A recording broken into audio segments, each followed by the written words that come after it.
দিদির রাজ্যে সবই হয়। দিদির রাজ্যে দেখুন না, আরজি কর কাণ্ডের ঘটনার পরিপ্রেক্ষিতে দেখুন, যারা ডোম তারা ল্যাব অ্যাসিস্ট্যান্ট, ল্যাব অ্যাটেন্ডেন্ট, যারা ডোমের কাজ করে, সাফাইয়ের কাজ করে, তারা নাকি মানুষের রক্ত ভিসেরা ভালো মন্দ সব নাকি পরীক্ষা করতে পারে, জানা নাই। এ রাজ্যে যতদিন মুখ্যমন্ত্রী আছে, ততদিন তৃণমূল আছে, এখানকার পকেট মার পাইলট হতে পারে।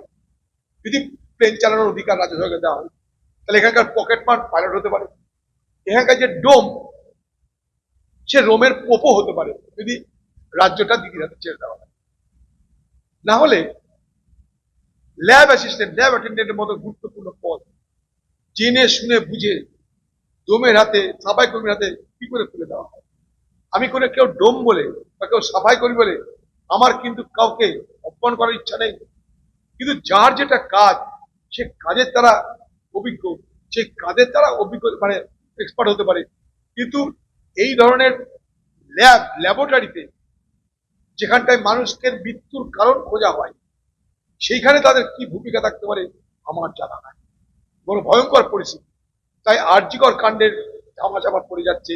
আরজি কর কাণ্ডের যিনি চিকিৎসক, তাকে ধর্ষণ করে খুন করা হলো, তার তথ্য আজও স্পষ্টভাবে প্রকাশিত হলো না, শুধুমাত্র এই সব কারণে।